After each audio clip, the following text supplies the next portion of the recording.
Hi everyone, welcome back to my channel Gitanjali Storytime in Manipuri. Ngasi si wari ama purga lakchere. Ado ngasi gi wari se, as I promised, haunting, paranormal, amasung horror gi wari ne. Ado wari se haudrangai da kanom ta haija hoge. Ai se wari se hapta ani antraga ahumuk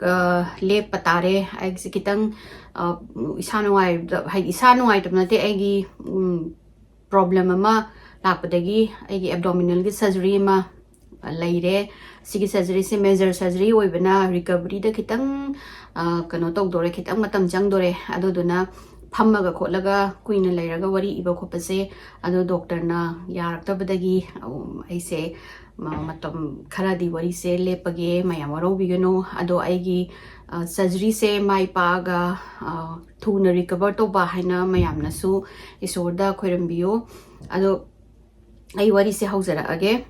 Sigi wari se kano da thoki do ni ko the haunting of black forest haina su khangna bane Colorado da thoki bane adu mayam se yum leiba flat oisnu lam oisnu yum leiraga yum anoba saraga natraga yum leiraga changaga leiraga isagi yum ni haraga leiba se mayam loina mak pam ngak tani loina nuai ba ngak tani adu bu asigi family se si sina mayum ni na khanjaraga leiraga changaga ba matungda moida thokpa nightmare do adudana yum sibu kari gi lairuino did we do the right decision akoina tawri sibu chumbra haina wakhan tawraga adagi moi famous koi gi television show gi mi ka kaudana khotana adagi psychic mayam ga kauraga kholaga investigate tawgiba wari ni black forest se northeast of Colorado Springs ta moi gi community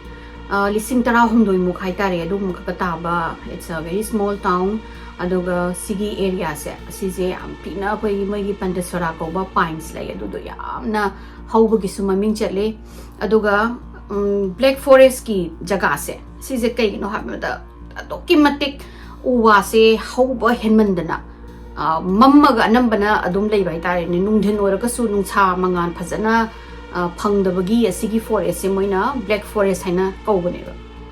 Sigi black forest se officially 1850 da moina settle to gibni haye moi primary source moi sigi settlement to gibase anamana lumber haidi u sidagi ka kholaga u yon badagi anamba sidagi haugiba male ado asigi mapham se amna ju phajai hai phajaraga ekta wegi space mayam leraga open oraga u aga phajana hauraga ado kai scenery se aduki mate phajagare adoda nongma sigi nupa se professional truck driver ni hai Steve Lee na masina Colorado gi state da lakpa sida Colorado gi phajaba oziki mapham se moi sigi Colorado Spring hariba jaga astani ko flag kano silari se black forest se sigi area sida yam tina ma se pamureba adi khuphaja ma tawai mapham do adagi manasu hadi truck driver oina paisa yamna hena paiba sunate ado yamna koi kano tawba sunate adagi yamna paidaba sunate ai nor kano haitare ni normal ni ada ma se asengbadi moi se Pennsylvania dagi ni adubu magi mathamoi sida sigi lam sida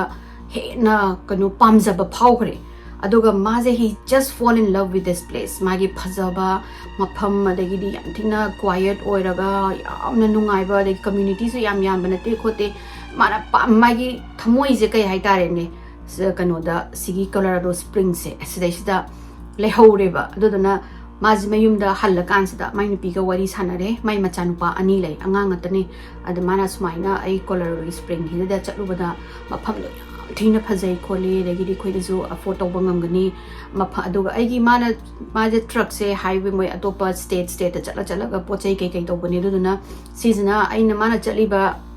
route to haitare ne adugida chap chadore kholore aduna hong ase koi sidai mapham se phajai haidi man he aigi thamoi ne he tarure na tobadagi mai nupi ju yaraga moi se 1990 sida ziki Colorado gi mapham Springs sida honga ani macha ani si puraga honga ga Colorado Springs gi adaida mapham yung da dum rain tawraga leirambe ma se mathang adum mapham rain tawra lera kan sida to 1991 gi sida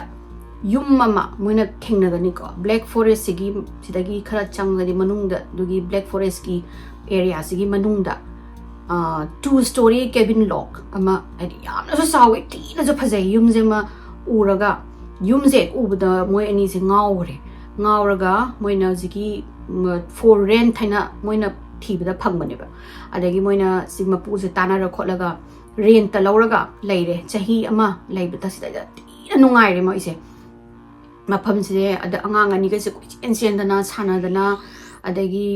moi gi hui masulai hui jing ga angang sing je ta nungai ba loire adagi school ga su yam thina crowded oi de adagi traffic jam yam leibanate aduduna Steve ka mine pi bet liga Steve liga jam thina nungai re mafam do nungai raga moi se sigi yum se pame ne hadi they were like really in love with this house sigi yum se da moi jam thina nungai jaba pam jaba do oi gre adagi moi se da mapu se da reach out tore hadi noi gi sigi yum se yon do ga leibra khotbra koi ju chahi ma phare chahi ma sura kan di contract loina change sok na doine ado noina yum se yolaga di moi lai ge khot ken hare do moi lai matam da there was no paranormal kumba amata thengna de adagi kano strange occurrence amata kano u de thengna de kem thengna de adagi mapu sina ya thori phare phare noi nem pam mali lairo si se dum haidi akoi sum property ne na lai saluraga koi su lai bunate adu rent sum noina pam amina koi su yuan ge na khali ni phare lairo ni yar akan sida 1992 gi horok pasida moina yum je leidoini moina yum se leire adagi di renovation phanam tawre moi gi araiba paisa duna macha gi ka moi gi ka yum do chawbani da renovation phachana tawraga hongjala kan sida di moi hi nightmare da horani hongjanba hapta ama ani surak pasida mai macha nupa ani se sije angang oribani na ka ma da moi se share da hole share tawbase angang ani sina adum complain tawba haidi moi gi ka gi light to flicker tawi haidi khoi kano amunga amungutli amungan ba tawdo naina flicker tawi aduga strange shadowy figure su e ui kholi am kizai iduna tumba yade khote na angang sina hairi ada ahamada bed na themame kishuna te da noina yumdo je noina hana leramba ka dagi khoina renovate tawraga anoba kai kai singba sida noina dogi dum uri orngani na hai ya anu madi matam sanupa to kape kapak pasida moi kan ma di Steve ka bed ka se chengsellaga yeng basida angang se phaijuk na khumma nik alerame adagi kaidore na moina hang basida angang pam sa sina asingwa mai se amu flicker tawraga shadowy manba kano ma khoi phalang sidagi wangna hawgul e khole e tawri adagi de angang je man theme mapana su theme hadi kaishuna te noin hana leir am yum duni nangi hanwagi hane ka do koina renovate tawbudu da noina this is a new environment noina so angang ni na new environment oi aduduna noina dum hadi sera kano to worngani hadi namita kai sera duran worngani kaishuna te khote na haraga angang sina hadi ngasai moi gi kano the flicker tawi kholi tawbase moina kano tawbirani ba thajare roi happy angang machani moi pi ibanina moi gi imagination je angang machagi imagination je amthi wangi dana aduna just angang ni na imagine tawre rangani new environment ni khalera ga phajarakani na Steve ka bed ka sudum lai thoe hapta ama lera kanda moi se mapan family moi ngai chaluraga dinner tawraga halaga moi gi driveway gi thaujalak pase sei da moi gi mayum je moi na mai gi lona muthalama kholamaga thongon salamaga lai ni ko adugo moi gi driveway gi he changak pa gi sida moi gi mayum gi manung sida the light mayam je khoi gi strings of colorful lights mayam je ekta khoi gi no flicker tawraga mai je munga na mod khoi manung sida Diwali da kano khoi gi bombla thabagi mai makan khoi gi pro kano pokhai ba Diwali gi light than bado adu mai na he ta mai kano sida moi gi mayung manung sida light ta loire ba adagi moi huziki light hai je moi na kondhong ji changak pasidagi urabani ko moi di pura du uba sida mapunsigi udrimne moi di perplex oire ba haidi moi pura surprise oire ba kari no tori ji manung sida in hekta Diwali light ka khaje khrak na mai jo nga laga amu mutlaga amu nga laga ai nai sida Diwali gi mai pit ngan ba adagi di bombla thaba adugi type ni ko tori se adagi di Steve sina kaido moi mayum sida kana gumba mi ma sangabra ka dorog ni kholo ne na moi ꯆꯦꯟꯁꯜꯂꯦ ꯆꯦꯟꯁꯜꯂꯀꯥꯟꯁꯤꯗꯗꯤ ꯍꯦꯛꯇ ꯃꯣꯏꯒꯤ living ꯔꯨꯝꯁꯤꯗ ꯂꯥꯏꯠꯁꯦ ꯀꯔꯥꯏꯗꯅꯣ ꯈꯪꯗꯦ ꯁ꯭ꯇ꯭ꯔꯤꯛꯁ of ꯂꯥꯏꯠꯁꯦ ꯃꯈꯟ ꯃꯈꯟ ꯃꯌꯥꯝꯁꯦ ꯇꯧꯔꯒ ꯃꯣꯏꯅ ꯍꯦꯛ ꯃꯅꯨꯡꯗ ꯆꯪꯉꯛꯑꯒ ꯂꯥꯏꯠ ꯃꯌꯥꯝꯁꯦ ꯌꯦꯡꯉꯤꯉꯩꯁꯤꯗ ꯃꯣꯏꯒꯤ ꯌꯨꯝ ꯃꯊꯛꯁꯦ ꯌꯨꯝ ꯃꯊꯛꯀꯤ ꯔꯨꯐ ꯃꯊꯛꯁꯤꯗ ꯃꯤ ꯃꯌꯥꯝ ꯑꯃꯅ ꯑꯩꯈꯣꯏꯒꯤ ꯈꯣꯡꯅ ꯗꯣꯡ ꯗꯣꯡ ꯗꯣꯡ ꯗꯣꯡ ꯗꯣꯡ ꯗꯣꯡ ꯁꯨꯕꯗꯣ ꯑꯗꯨꯃꯥꯏꯅ ꯗꯣꯡ ꯗꯣꯡ ꯗꯣꯡ ꯗꯣꯡ ꯗꯣꯡ ꯁꯨꯔꯛꯇꯣꯏꯅꯦꯕ ꯑꯗꯣ ꯃꯣꯏꯁꯤꯡꯁꯦ ꯂꯣꯏꯅ ꯃꯊꯛꯇ ꯀꯔꯤꯅꯣ ꯀꯅꯥꯅꯣ ꯀꯩꯗꯧꯔꯖꯥꯠꯅꯣꯅꯦ ꯃꯊꯛꯇ ꯌꯦꯡꯈꯠꯂꯀꯥꯟꯁꯤꯗ ꯆꯞ ꯂꯦꯞꯈꯤꯗꯣꯏꯅꯦ ꯂꯦꯞꯀꯅꯣꯁꯦ ꯗꯣꯡ ꯗꯣꯡ ꯑꯗꯨꯒ ꯂꯥꯏꯠꯇꯨꯁꯨ ꯐꯠ ꯂꯥꯎꯅ ꯃꯥꯡꯈ꯭ꯔꯅꯤ ꯑꯁꯤ ꯃꯥꯡꯈꯤꯕꯗꯒꯤ ꯁ꯭ꯇꯤꯚꯀ ꯕꯦꯠꯀꯁꯦ ꯀꯔꯤꯅꯣꯅꯦꯅ ꯃꯣꯏꯁꯦ ꯈꯟꯅꯔꯦ ꯃꯣꯏꯁꯦ there is no explanation ꯀꯔꯤꯅꯣ ꯇꯧꯔꯤꯁꯤꯅ ꯑꯉꯥꯡ ꯑꯅꯤꯗꯣ ꯀꯗꯧꯔꯤꯅꯣ ꯃꯃꯥꯁꯤ ꯃꯣꯏ ꯑꯉꯥꯡ ꯃꯣꯏ ꯍꯪꯕꯗ ꯃꯣꯏꯁꯤꯁꯨ ꯀꯔꯤ ꯍꯥꯏꯗꯣꯏꯅꯣ ꯈꯪꯗ꯭ꯔꯦꯕ ꯈꯪꯗꯦ ꯃꯣꯏꯅ ꯀꯔꯤꯅꯣ ꯁꯤꯒꯤꯗꯨꯕꯨ ꯍꯥꯏꯗꯤ ꯀꯔꯥꯏꯗꯒꯤ ꯂꯥꯏꯠ ꯃꯌꯥꯝꯅꯣ ꯑꯩꯈꯣꯏꯅ ꯆꯪꯕꯗꯅ ꯃꯊꯛꯇ ꯔꯨꯐꯇꯒ ꯃꯣꯏ ꯋꯥꯈꯟꯗ ꯑꯃꯨꯛ ꯀꯩꯅꯣ ꯃꯊꯛꯇ ꯑꯃꯨꯛ ꯁ꯭ꯇꯤꯚꯁꯤꯅ ꯑꯃꯨꯛ ꯈꯜꯂꯤꯁꯤꯅ ꯃꯣꯏꯒꯤ ꯎ ꯋꯥ ꯃꯌꯥꯝ ꯂꯩꯕꯅꯤꯅ ꯎꯆꯥꯟꯒꯤ ꯀꯩꯅꯣꯗꯣ ꯃꯣꯏꯒꯤ ꯑꯦꯀꯣꯟꯗꯣ ꯑꯗꯨꯗꯣ ꯎꯆꯥꯟꯒꯤ ꯀꯩꯅꯣ ꯃꯍꯩ ꯍꯥꯏꯕ꯭ꯔꯥ ꯑꯦꯀꯣꯟꯗꯣ ꯑꯗꯨꯒꯨꯝꯕ ꯇꯥꯔꯛꯏꯕ꯭ꯔꯥ ꯅꯠꯇ꯭ꯔꯒꯅ ꯁꯥ ꯉꯥꯒ ꯆꯣꯡꯈꯠꯂꯛꯑꯕ꯭ꯔꯥ ꯑꯗ ꯕꯦꯠꯅ ꯍꯥꯏꯁꯦ ꯀꯃꯥꯏꯅ ꯁꯥꯗꯨꯅ ꯔꯨꯐ ꯁꯤꯒꯤ ꯀꯩꯅꯣꯁꯤꯗ 2 story ꯑꯁꯤꯒꯤ ꯃꯊꯛꯇ ꯀꯃꯥꯏꯅ ꯁꯥꯅ ꯆꯣꯡꯈꯠꯇꯣꯏꯅꯣ ꯑꯗꯒꯤ ꯁꯥꯏꯁꯤꯗꯗꯤ ꯑꯇꯣꯞꯄ ꯀꯩꯅꯣꯁꯨ ꯂꯩꯕ ꯅꯠꯇꯦ ꯈꯣꯠꯇꯦꯅ ꯇꯧꯕꯗꯒꯤ ꯃꯣꯏꯁꯦ ꯉꯥꯏꯍꯥꯛ ꯌꯦꯡꯉꯦꯗꯤ ꯑꯃꯨꯛ ꯂꯥꯏꯠꯇꯣ ꯑꯃꯨꯛ ꯂꯥꯛꯄ꯭ꯔꯥ ꯑꯣꯔ ꯉꯁꯥꯏꯒꯤ ꯃꯈꯣꯡꯒ ꯗꯣꯡ ꯗꯣꯡ ꯁꯨꯕꯗꯣ ꯑꯗꯨꯗꯣ ꯂꯥꯛꯄ꯭ꯔꯥꯅ ꯑꯗꯨꯕꯨ ꯀꯩꯝꯐꯧ ꯇꯧꯔꯛꯈꯤꯗ꯭ꯔꯦꯀꯣ ꯅꯨꯡꯗꯥꯡꯗꯨꯃꯗꯤ ꯑꯗꯒꯤ ꯃꯣꯏꯁꯤꯅ ꯐꯔꯦ ꯉꯁꯤꯗꯤ ꯇꯨꯝꯃꯁꯦ ꯑꯗꯨꯒ ꯑꯃꯨꯛ ꯍꯌꯦꯡ ꯑꯃꯨꯛ ꯆꯦꯛ ꯇꯧꯔꯁꯦꯅ ꯃꯣꯏꯗꯤ ꯂꯣꯏ ꯇꯨꯝꯈ꯭ꯔꯦ ꯑꯗꯨꯕꯨ ꯃꯣꯏꯅ ꯈꯪꯗ꯭ꯔꯗꯤ ꯍꯧꯖꯤꯛꯀꯤ ꯂꯥꯏꯠ ꯍꯧꯕꯁꯤꯗꯤ ꯖꯁ ꯑ ꯕꯤꯒꯤꯅꯤꯡ ꯑꯦꯛꯇꯤꯚꯤꯇꯤꯁꯦ ꯃꯣꯏ ꯍꯧꯖꯤꯛꯀꯤ ꯏꯟꯇꯦꯟꯁꯤꯐꯥꯏ ꯇꯧꯕ ꯍꯧꯔꯛꯑꯅꯤꯀꯣ ꯍꯧꯖꯤꯛꯀꯤ ꯁ꯭ꯇ꯭ꯔꯦꯟꯖ ꯑꯣꯀ꯭ꯌꯨꯔꯦꯟꯁꯁꯦ ꯑꯍꯥꯟꯕꯗ ꯉꯁꯥꯏꯒꯤ ꯂꯥꯏꯠꯁꯦ ꯐ꯭ꯂꯥꯁꯦꯁ ꯑꯣꯐ ꯂꯥꯏꯠꯁꯦ ꯑꯗꯨꯝ ꯃꯣꯏꯒꯤꯗ ꯀꯥꯗꯅꯤ ꯈꯪꯗꯦ ꯈꯣꯠꯄꯅꯦ ꯑꯗꯨꯃꯥꯏꯅ ꯄꯥꯏꯕ ꯍꯧꯔꯛꯑꯅꯤ ꯅꯨꯡꯗꯥꯡꯒꯤ ꯃꯣꯏꯅ ꯇꯨꯝꯃꯤꯉꯩꯁꯤꯗ ꯑꯗꯒꯤ ꯍꯟꯗꯛꯇꯤ ꯗꯤꯁꯑꯦꯝꯕꯣꯗꯤꯠ ꯚꯣꯏꯁ ꯑꯩꯈꯣꯏ ꯐꯨꯠ ꯁ꯭ꯇꯦꯞꯒꯨꯝꯕꯀꯣ ꯃꯈꯣꯡ ꯍꯥꯏꯗꯤ ꯃꯤ ꯃꯁꯥꯗ ꯌꯥꯎꯗꯕ ꯑꯗꯨꯒꯤ ꯃꯈꯣꯡꯒꯨꯝꯕ ꯃꯈꯣꯡꯁꯦ ꯇꯣꯛꯒꯨꯝꯕ ꯆꯠꯄ ꯇꯥꯕ ꯑꯗꯒꯤꯗꯤ ꯋꯤꯁꯄꯔꯤꯡ ꯇꯧꯕꯒꯤ ꯃꯈꯣꯟ ꯇꯥꯕ ꯍꯧꯔꯛꯑꯅꯤ ꯑꯗꯨꯒ ꯑꯩꯈꯣꯏꯒꯤ ꯆꯦꯟ ꯑꯃ ꯄꯥꯏꯔꯒ ꯐ꯭ꯂꯣꯔꯁꯤꯗꯒꯤ ꯆꯦꯟ ꯑꯃ ꯗ꯭ꯔꯦꯛ ꯇꯧꯕꯗꯣ ꯑꯗꯨꯃꯥꯏꯅ ꯃꯈꯣꯟꯁꯦ ꯑꯗꯨꯒꯨꯝꯕ ꯇꯥꯔꯅꯤ ꯑꯗꯨꯒ ꯃꯣꯏꯅ ꯍꯧꯒꯠꯂꯒ ꯌꯦꯡꯉꯀꯥꯟꯗꯅ ꯉꯁꯥꯏꯒꯤ ꯆꯦꯟ ꯆꯤꯡꯕꯒꯤ ꯃꯈꯣꯟꯁꯦ ꯃꯣꯏꯒꯤ ꯋꯣꯜꯁꯤꯒꯤ ꯃꯅꯨꯡꯁꯤꯗꯒꯤ ꯆꯦꯟꯁꯤꯅ ꯍꯥꯏꯅꯒ ꯆꯦꯟꯁꯦ ꯒꯣꯔꯣ ꯒꯣꯔꯣ ꯒꯣꯔꯣꯒ ꯆꯤꯡꯕ ꯑꯗꯨꯒꯨꯝꯕꯁꯦ ꯇꯥꯔꯛꯇꯣꯏꯅꯤ ꯑꯗꯩ ꯃꯣꯏꯁꯤꯅ ꯀꯔꯤꯅꯣ ꯇꯧꯔꯤꯁꯤꯕꯣ ꯀꯔꯤ ꯄ꯭ꯔꯣꯕ꯭ꯂꯦꯝ ꯀꯩꯅꯣꯅ ꯀꯔꯥꯏꯗꯒꯤꯅꯣ ꯇꯧꯔꯤꯁꯦ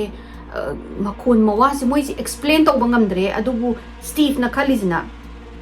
ꯃꯤ ꯑꯃꯅ ꯃꯤ ꯑꯇꯣꯞꯄꯁꯤꯡꯁꯤꯅ ꯀꯅꯥꯒꯨꯝꯕ ꯑꯃꯅ ꯃꯣꯏꯗꯨꯗ ꯃꯌꯨꯝꯁꯤꯗ ꯂꯩꯍꯟꯅꯤꯡꯗꯗꯅ ꯁꯥꯟꯅꯔꯤ ꯑꯣꯏꯔꯝꯒꯅꯤꯅ ꯃꯥꯗꯤ ꯑꯗꯨꯝ ꯈꯟꯖꯩ ꯑꯗꯨꯒꯤꯁꯨ ꯑꯉꯥꯡꯁꯤꯡꯁꯦ ꯅꯤꯡꯉꯥꯏ ꯇꯧꯕ ꯍꯧꯔꯛꯑꯦ ꯍꯥꯏꯗꯤ ꯃꯣꯏ ꯀꯥꯗ ꯇꯨꯝꯃꯣꯏ ꯁꯨꯃꯥꯏꯅ ꯑꯀꯤꯕ ꯁꯦꯗꯣ ꯃꯃꯥꯏ ꯁꯦꯝꯃꯒ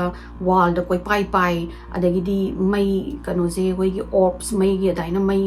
ꯀꯩꯅꯣ ꯇꯧꯔꯒ ꯃꯩ ꯃꯇꯨꯝ ꯑꯣꯏꯅ ꯃꯈꯟ ꯃꯈꯟ ꯉꯥꯜꯂꯒ ꯑꯩꯈꯣꯏꯒꯤ ꯗꯤꯁꯀꯣ ꯂꯥꯏꯠꯀꯤ ꯇꯥꯏꯞꯇ ꯑꯗꯨꯃꯥꯏꯅ ꯉꯥꯜꯂꯒ ꯄꯥꯏꯔꯒ ꯆꯠꯂꯤ ꯈꯣꯠꯂꯤꯅ ꯑꯉꯥꯡꯁꯤꯡꯁꯦ ꯅꯤꯡꯉꯥꯏ ꯇꯧꯕꯁꯨ ꯁꯨꯝ ꯍꯧꯔꯛꯑꯦ ꯑꯉꯥꯡꯗꯣ ꯅꯤꯡꯉꯥꯏ ꯇꯧꯕꯁꯨ ꯃꯣꯏꯅ ꯊꯦꯝꯃꯦ ꯍꯥꯏꯗꯤ ꯀꯩꯁꯨ ꯅꯠꯇꯦ ꯈꯣꯠꯄꯅꯦ ꯀꯤꯒꯅꯨ ꯈꯣꯠꯄꯅꯦ ꯅꯣꯏ ꯁꯥꯏꯅ ꯅ꯭ꯌꯨ ꯏꯟꯚꯥꯏꯔꯟꯃꯦꯟ ꯑꯣꯏꯕ ꯇꯧꯕꯅꯤ ꯈꯣꯠꯂꯤꯅꯦ ꯋꯤꯜ ꯖꯁ ꯐꯤꯒꯔ ꯑꯥꯎꯠ ꯑꯩꯈꯣꯏ ꯌꯦꯡꯉꯁꯤ ꯈꯣꯠꯂꯁꯦꯅ ꯑꯗꯨꯒ ꯅꯣꯡꯃꯗꯤ ꯃꯣꯏꯅ ꯇꯨꯝꯃꯤꯉꯩꯁꯤꯗ ꯃꯣꯏꯒꯤ ꯂꯤꯚꯤꯡ ꯔꯨꯝꯁꯤꯗ ꯃꯈꯣꯟ ꯑꯃ ꯇꯥꯔꯛꯀꯅꯤꯀꯣ ꯃ꯭ꯌꯨꯖꯤꯛ ꯑꯩꯈꯣꯏꯒꯤ ꯑꯣꯔꯀꯦꯁꯇ꯭ꯔꯥ ꯑꯃ ꯇꯧꯕꯒꯤ ꯃ꯭ꯌꯨꯖꯤꯛꯁꯦ ꯐꯖꯅ ꯈꯣꯡꯕꯒꯤ ꯃꯈꯣꯟ ꯑꯃ ꯇꯥꯔꯛꯇꯣꯏꯅꯤ ꯇꯥꯔꯛꯄꯁꯤꯗ ꯁ꯭ꯇꯤꯚꯅ ꯇꯥꯕꯁꯤꯗ ꯕꯦꯠꯁꯦ ꯍꯧꯗꯣꯛꯑꯦ ꯕꯦꯠꯅ ꯀꯩꯅꯣ ꯅꯪ ꯃꯈꯣꯟꯁꯦ ꯇꯥꯕ꯭ꯔꯥ ꯌꯦꯡꯉꯣ ꯇꯧꯕꯁꯤꯗ ꯃ꯭ꯌꯨꯖꯤꯛ ꯑꯃ ꯌꯥꯝꯅ ꯑꯩꯈꯣꯏꯒꯤ ꯏꯔꯤ ꯑꯣꯏꯕ ꯌꯥꯝꯅ ꯁꯤꯅꯤꯁꯇꯔꯒꯨꯝꯕ ꯑꯣꯏꯕ ꯃ꯭ꯌꯨꯖꯤꯛ ꯑꯃꯀꯣ ꯃꯣꯏ ꯂꯤꯚꯤꯡ ꯔꯨꯝꯁꯤꯗ ꯃꯈꯣꯟꯁꯦ ꯇꯥꯔꯦ ꯑꯗ ꯃꯣꯏ ꯑꯅꯤꯁꯦ ꯀꯅꯥꯅꯣ ꯃꯤ ꯆꯪꯉꯛꯑꯒ ꯍꯨꯔꯥꯟꯕꯒ ꯆꯪꯉꯛꯑꯒ ꯃꯣꯏꯒꯤꯗꯨꯗ ꯃ꯭ꯌꯨꯖꯤꯛ ꯀꯩꯅꯣ ꯁꯥꯟꯅ ꯂꯩ ꯑꯗꯣ ꯃꯣꯏꯗꯤ ꯄꯤꯌꯥꯅꯣꯁꯨ ꯂꯩꯄꯣꯠꯇꯦꯀꯣ ꯀꯔꯥꯏꯗꯒꯤꯅꯣ ꯍꯧꯖꯤꯛꯀꯤ ꯄꯤꯌꯥꯅꯣꯒꯨꯝꯕ ꯌꯥꯝ ꯊꯤꯅ ꯃ꯭ꯌꯨꯖꯤꯛ ꯌꯥꯝ ꯏꯔꯤ ꯑꯣꯏꯕ ꯀꯩꯅꯣ ꯚꯥꯏꯂꯤꯟꯒꯨꯝꯕ ꯇꯧꯕꯒꯤ ꯃꯈꯣꯟꯁꯦ ꯇꯥꯗꯣꯏꯅꯦ ꯍꯦꯛꯇ ꯃꯣꯏꯒꯤ ꯀꯩꯅꯣꯁꯤꯗ ꯑꯣꯄꯦꯔꯥꯒꯤ ꯑꯩꯈꯣꯏꯒꯤ ꯀꯩꯅꯣ ꯇꯧꯔꯤ ꯃ꯭ꯌꯨꯖꯤꯛ ꯁꯣꯒꯤ ꯇꯥꯏꯞꯇ ꯇꯥꯔꯛꯄꯗꯒꯤ ꯁ꯭ꯇꯤꯚꯀ ꯕꯦꯠꯀꯁꯤꯅ ꯃꯣꯏꯒꯤ ꯂꯤꯚꯤꯡ ꯔꯨꯝꯁꯤꯗ ꯄꯨꯂꯞ ꯆꯦꯟꯊꯣꯛꯑ ꯌꯦꯡꯕꯁꯤda ꯀꯔꯤꯝꯐꯥꯎ ꯂꯩꯔꯝꯗꯦ ꯃꯝꯊ꯭ꯔꯤꯛ ꯃꯝꯃ ꯃꯣꯏꯅ ꯉꯁꯥꯏ ꯃꯩ ꯃꯨꯠꯂꯝꯕꯗꯣ ꯂꯩꯔꯝꯃꯦ ꯑꯗꯨꯒ ꯃꯈꯣꯟꯁꯦ ꯇꯥꯏ ꯃꯣꯏꯁꯦ ꯀꯣꯏꯌꯦꯡ ꯌꯦꯡꯉꯒ ꯃꯈꯣꯟꯁꯦ ꯆꯞ ꯂꯥꯎꯅ ꯂꯦꯞꯈꯤꯗꯣꯏꯅꯦ ꯕꯦꯠꯁꯤꯗꯤ ꯈꯒ ꯍꯩꯅꯗꯕ ꯍꯧꯔꯛꯑꯦꯀꯣ ꯍꯥꯏꯗꯤ ꯀꯔꯤꯅꯣ ꯇꯧꯔꯤꯁꯤꯕꯣ ꯌꯨꯝꯁꯤꯗ ꯑꯗꯒꯤ ꯃꯥ ꯉꯁꯥꯏꯒꯤ ꯁ꯭ꯇꯤꯚꯅ ꯑꯩꯈꯣꯏꯅ ꯆꯍꯤ ꯑꯃ ꯂꯩꯔꯛꯄꯗꯨꯕꯨ ꯀꯔꯤꯝ ꯇꯧꯗ꯭ꯔꯒ ꯌꯨꯝꯁꯦ ꯍꯦꯛ ꯂꯩꯕꯒ ꯁꯨꯃꯥꯏꯅ ꯇꯧꯔꯛꯄ ꯍꯥꯏꯁꯦ ꯀꯅꯥꯒꯨꯝꯕ ꯂꯣꯀꯦꯜꯒꯤ ꯃꯤ ꯑꯃꯅ ꯀꯩꯅꯣ ꯑꯣꯏꯔꯝꯒꯅꯤꯅ ꯑꯗꯨꯝ ꯍꯥꯏꯕ ꯑꯗꯣ ꯕꯦꯠꯁꯤꯁꯨ ꯊꯥꯖꯔꯝꯃꯦ ꯑꯗꯨꯏꯁꯨ ꯃꯥꯏꯅ ꯀꯔꯥꯏꯗꯒꯤ ꯀꯃꯥꯏꯅ ꯆꯪꯉꯛꯏꯅꯣ ꯑꯩꯈꯣꯏꯅ ꯍꯦꯛ ꯀꯩꯅꯣ ꯇꯧꯕꯒ ꯂꯦꯞꯈ꯭ꯔꯤꯁꯦ ꯑꯩꯈꯣꯏꯅ ꯎꯕ ꯐꯪꯗ꯭ꯔꯤꯁꯦ ꯀꯔꯤꯒꯤꯅꯣ ꯈꯣꯠꯀꯤꯅꯣꯅ ꯑꯗꯒꯤ ꯅꯣꯡꯃ bedna chakhum da chak thong leba nungdangi aduga ngang ngai ga mapa ngai gina dum kam da lengai da mana chang maning dum oi chakhum rom da onjala ga dum chak thong ngai sida mi ma lak pagi makon ama haidi chakhum na changa pagi makon dai ada mai wakhanda angang ani dugi marakta ama natragana Steve to kaino malai orangani khot kani en dor kan sida when a dinner loi dore bet na dinner loi dore ngai ko to pa snack nung kam ta charu rano chapot kam ta charu rano loi doro bni ko na to sida mai maning sida lepagi mong shaw mam phangi ada bet se kaim haidana mai manakta lepagi phangba sida ma jit matu budi kitang tu khaw long ri chung ko adoira ga sumana mai nupa ra angang mongonda 산나버기 강간도기가 락보랑가니 마스 게임 디 마닝 원 토가 예모디 아두만 통동 자고 통래 아두가 강호드나 invisible force amana 베체 바로나 일라가 마기 그노 kitchen floor 지다 마지 롱ඛong 따도이니바 따라가 마시나 아나 라오라가 마시 나리 시나 간지다 소가 만 하고라가 this is not funny na man haidi angang na taka no kanu na mon da sanari boning na man law ma mai on tho kan da yin kan amuk leiram da basta man ma on da inthura ma ga chien gari sini mai angang do ra mai nu pa do ra kana no adu po force tin angang di man de mai ma khan da Steve na ma on da sanari boning na man Steve na man ko it's not funny no na to do kai no kho no do za Steve se ting up ma sa ni du go tholi ka do ra gi sini noi ka do bai na on da smai na inthura ma ga chien ge do na haidi adai Steve na karai dagi indoi no khoiding manung da board game sanaraga lei ka manung da sini kai dawra gen hai adagi kanu si su bet so angang ani ro tara di ki rani na ma su mai wakhan na oiram gani ai sai na yum gi matang da su ma ju stress to du da my imagination da mi lak poi ningam mani adu duga ma du kai no da nan thur slip to ra nan thur atu boiram gani mana occasion ate ai tu san bor ai da ai di noina ga illi boining on da Steve se petang di ma khwai da chingnei ko chingna ga sumana kanam bu leite ko te haramina makata na dre dum adu bu ngasai flicker lights tagi mona uziki kano se mai gi paranormal se flicker light tawram badagi sound taram badagi adu huzik physical oi ba hor abni ko physically assault to hor abni ko hai in ba khot pa to se ngasai gi paranormal happenings e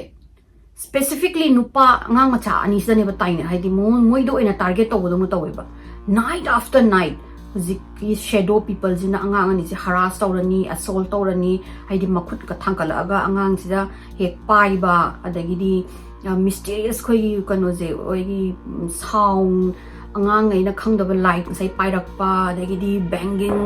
moi kano sida wall manung sida dong dang haina thilak pa adagi sigi kano se angang ani se hekta kano sina luoi ba masagi chau mem sina aduga tummingai da khanghoudana khupak na ma mai se set on ngai da tharak ba asol thora abani ko tharaga angang ani se khangaga hawula ga kapaga smaina khupang thare khole to bus moina angang ne na mu typical horror movie gi parents hagadra and adu matam do 1992 matam ni na moina su hena dumaina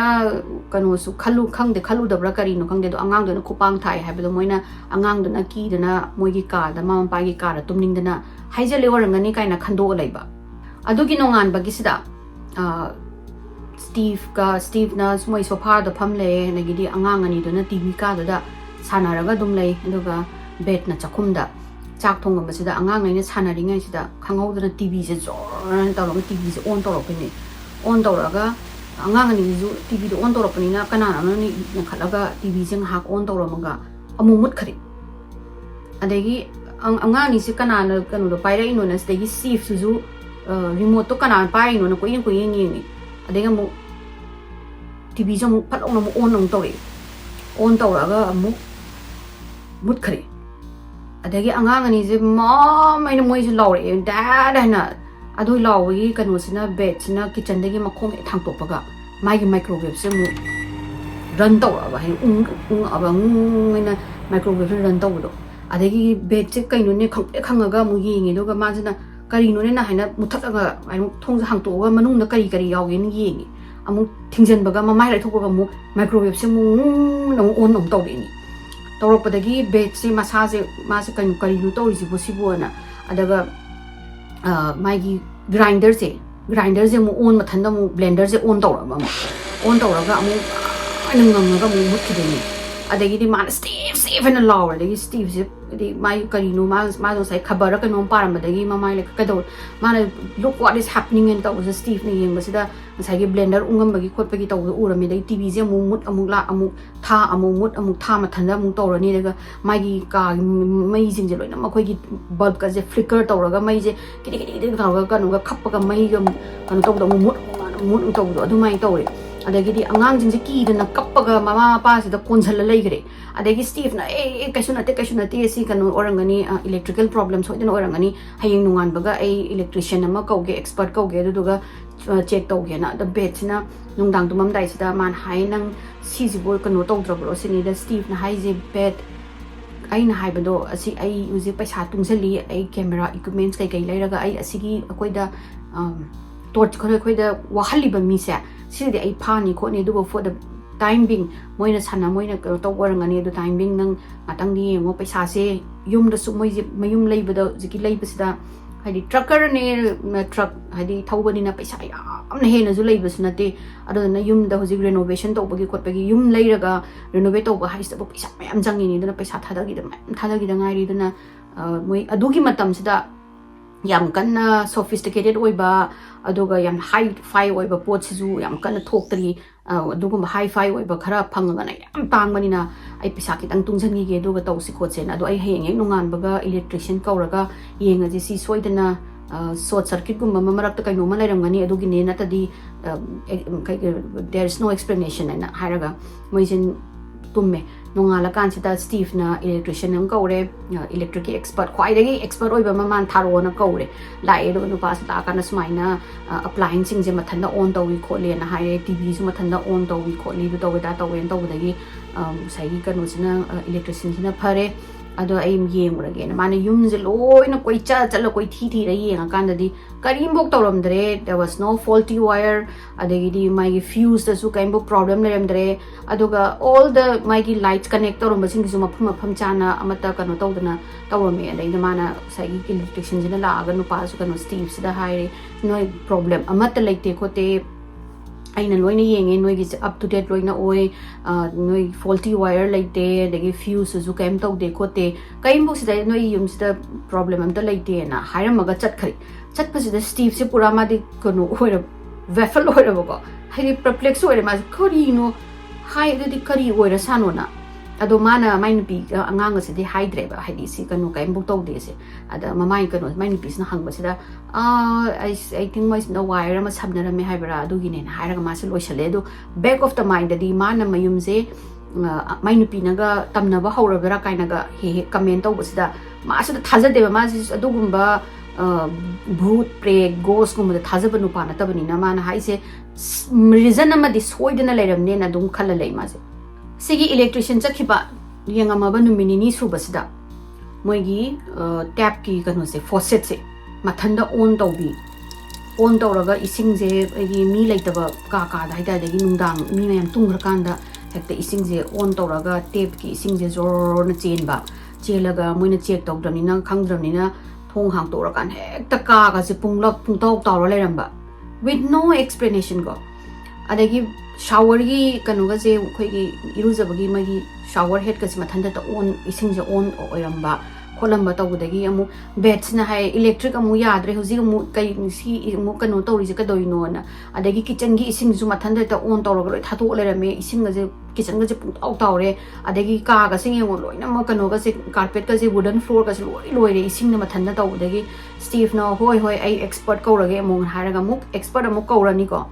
moi plumbler expert plumbler ma kaurani la ani mana loina yenga ma haije aina check tau the problem amata leite noi gi je leakage leite fault leaky pipe su leite khote khaim bok tau de na adumai hair ma amu chatkhari adugi chatkibagi amu hawrap amu tamna hawrap suda moi gi imung sida foul chemical gi manam ma go koi gi kare tar burn koi chemical chak pagumba plastic haitare ne plastic gumba dagi hen bai tare chemical burn gumba manam je imung je loina mag namba hawra ani ba namaga moina koi thi raga na kadai de kadai gi origin je kainu khangaroi aduga ngasai gi namthi ba pochna sigi chemical burns na angang bo adagi bed to Steve so mamit ka ma pita da na so hon bangam da na ta lo khu da na adagi khanaw wa se loina mak na do ni adagi moi si karai de no na thi ba ya ba thi de moi ne yum je thi ba yum so sam saw we thi ba ya ba thi de du ga moi nga sai chemical gi kan ho se kadai de origin ji su kang khang da ba dagi amo chemical expert amo kaurani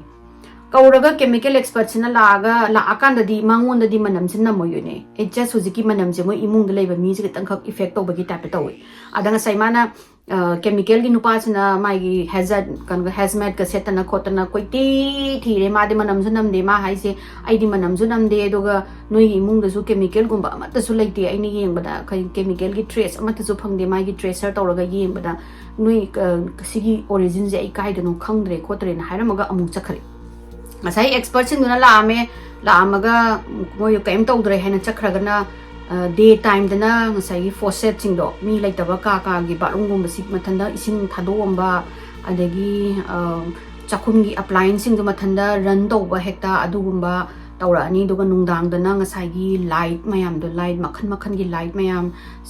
strings of light mayam paira ga living room do da laiba adagi ngasmoy gi whispering sound taba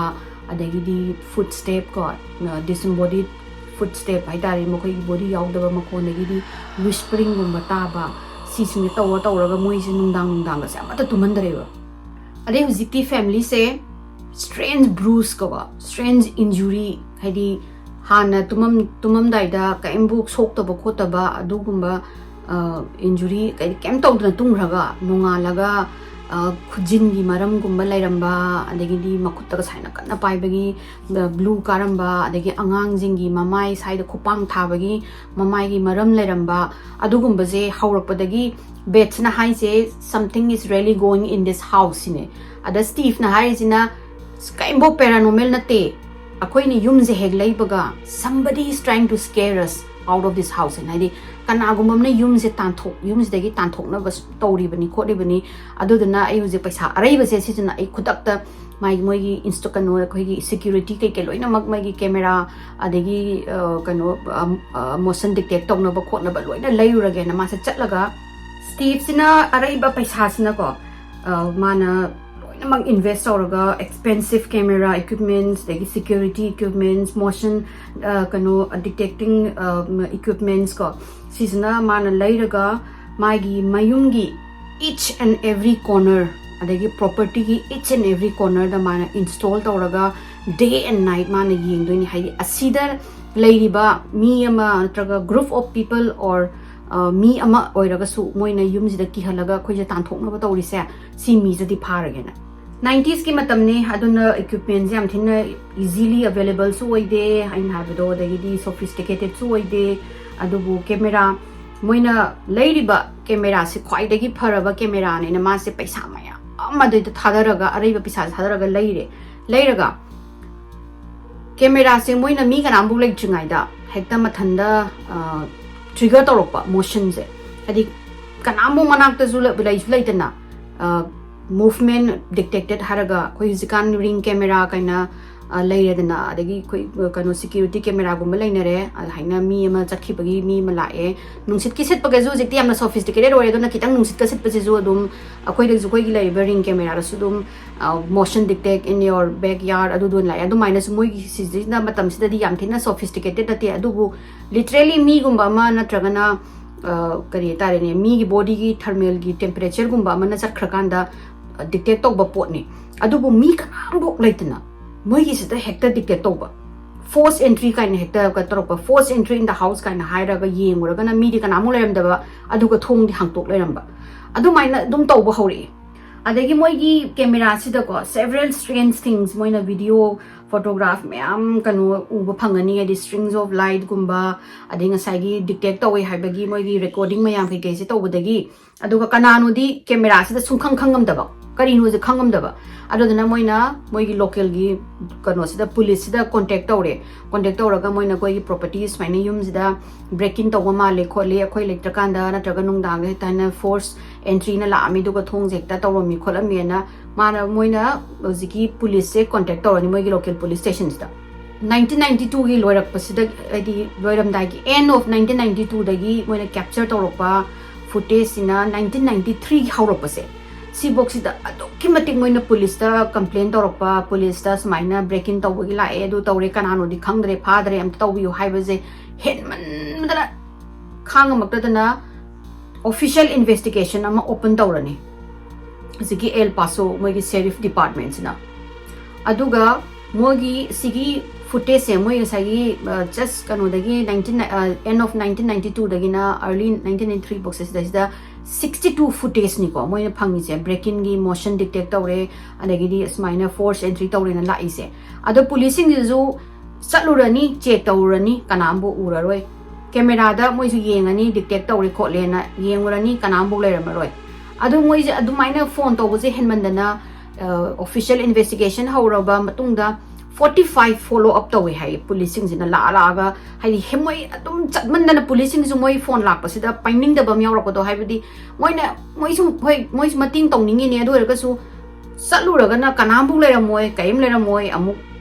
chakhrani ade mu phone dawrani smaina taina kano kantaure motion detect tawre lights haina tawre mai kano do changa amale huram do changa amale du na amu policing je mu lak pase follow up 45 tawe hai sini police moi gi pikraba small town gi police moi gi sheriff department na sigi mojiki police na junga maktramina steve sina paisa je araiba magi araiba se everything asai gi magi equipment sita hen mana leiraga around mana sahi ani phabat pagi marak se sahi ani mu phado gi marak sida $70,000 mana spend tawe equipments mai camera ga ke se 70 Kese adugi matam haitare ni 1993 gi matam dadi 3.5 lakh mo orangani mana equipments ta jiki sahi ani zamana ngasai gi capture tawriba activity mayam je capture tawraga huran masadi pharage haina areba paisa se loin thadaraga adegi police moi jamu moi khalle moi gi ngasai gi faulty equipments oirab jala na police na zo mu haire adagi amu moi gi mi expert kawraga amu yenghalle yenghala kanda hai se moi na hai se faulty equipments na te adagi di installation da soiba na te khot pa na te nang sidi nang leiriba camera sidi high fi kwai gi matam do gi expensive oiba aina hai sini kano gi lakh ahum matam do 1993 da lakh ahum makhayu ki equipments thadaba hai se high fi equipments ne mongon da kaimbo asoiba leite na amu sai moi gi company mana leiriba company mi sing install daw lak pa khop mi sing na hairam doine kaimbo faulty equipments na te na adu bu karai dagi no kari no khangde kari gumba ama lieng bagi ni moina capture tawraga nangonda notification la ise sumaina capture tawre hana la ise kaino ma pha kaino ma lieng bagi khot bagi tawbani na mu hairame hojikti police ju phone tawba je henmandana pining aktre moigi phone ne hairagadi will follow back hairaga follow back tawba hobiraktre kaigino da chatke chathi gi thirani kanambu leramaroi police na khalisina there is a group of people or someone a female or a male go they who's trying to scare them haidi moi do mayu manau do dagi tanthokna ba scare to ini do ga they are very smart enough moi am thina smart oi bagi police bu evade tawrini dagi dis kanogi steve ki high fi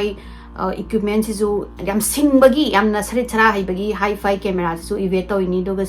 moi ngai steve ka bed ki family su evade to ini hai ra moi se fazana mateng tawbasu kai mateng tawninga ga tawba ngam kai no khangdreba moi jo di 45 follow up hai je tina yamabne adu ju sahi ani muki manung jida adagi steve sina khange police na mateng tawroi na khangapadagi ma sina upai ma thirage hana private investigator ama mana hire tawrani masai moi gi paisa mayam do loina mak thadagareba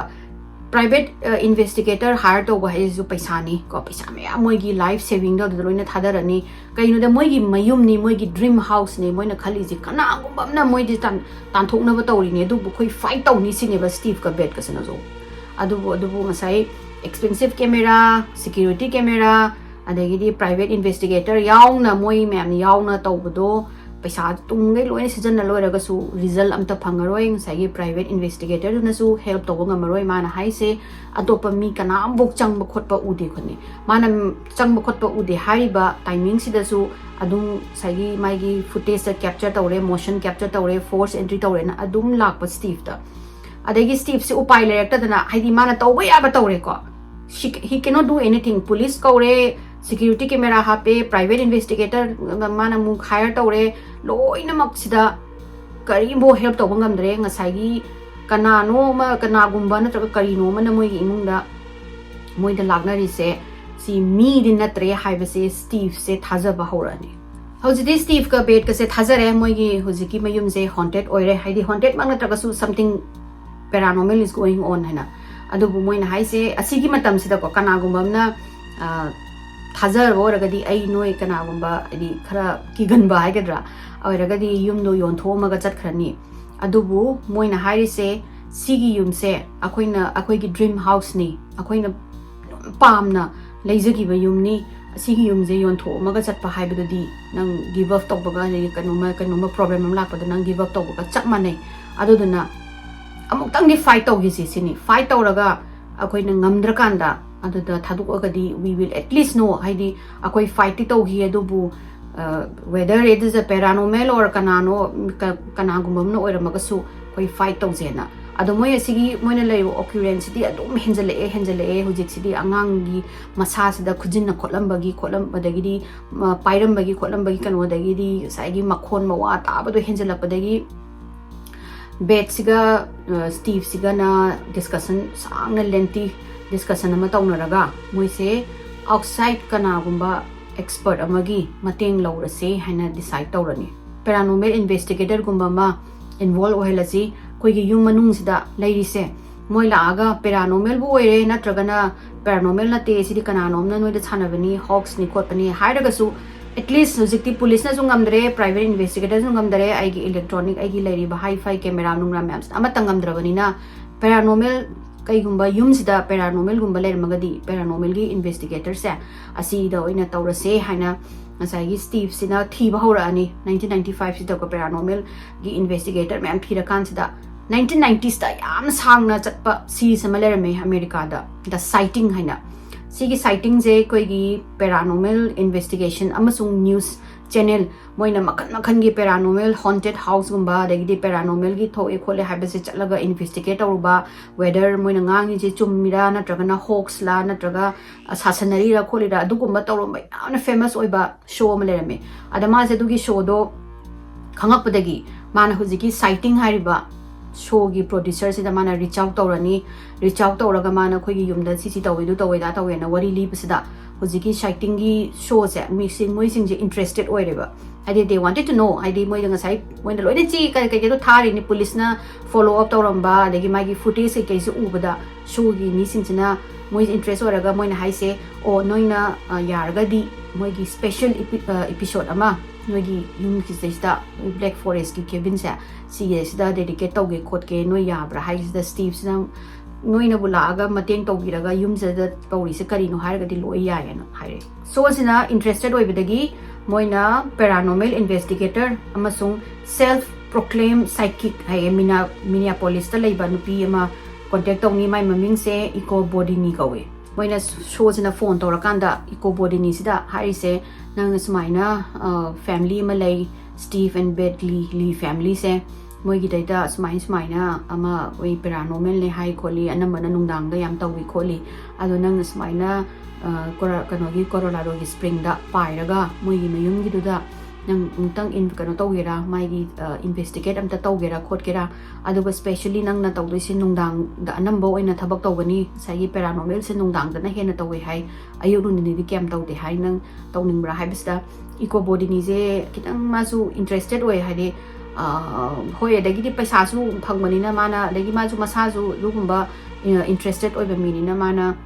phare khole ai paira ki kholage na adumaina khume eco body ni na Colorado gi mafam da yoropase mid July 1995 ni hai mana pung taraga makhai adai da war male mana landing tawrise adu mana landing tawba no mit se ta khoi gi intense lightning oirame goi gi sagi nong ga haida dana nong le kano ga nong mi ka khak dana khong dana eco body na masana haijai ni ko nongdang du da paranormal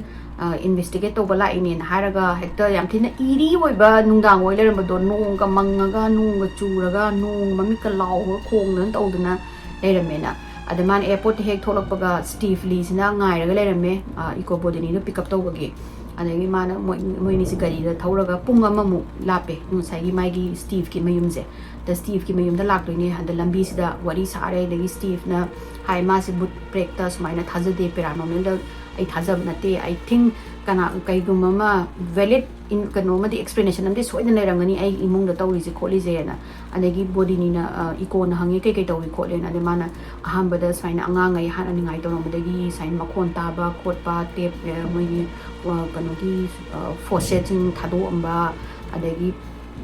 strange marks ta ba khot pa do tawe da tawe na ada echoes na hai se adogi sing se it's a typical sign of paranormal activity happening in your house the mana akoina ahamba chahi ma leiramba du koi chahi ma leiramba yum sida rent ta leiramba ni du akoina mu lei hobani lei rent ta leiba matam da dc gi problems amata thokte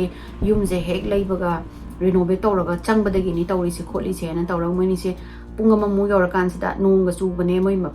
kano gi Steve ki mayum da yore Steve ki mayum gi lambi chapasida kanon hai se icon hai se lambi de maga imam ga mamaga nong ga churaga anambana sai gi US ki lambi sing je kano street lamp da thande ko adi anambana pung mamme ba swaina moi gi country side ga sangradi ada adumai mamaga yawe yor kan hek yobaga huziki sighting gi producer ne moi crew kharaga lerame adudana moi se welcome tawraga lao kholo phamu lao nang saina hai tawraga moi gi living area sida pulak phamme hai da body ni su phamaga lere kanda moi na huziki sighting na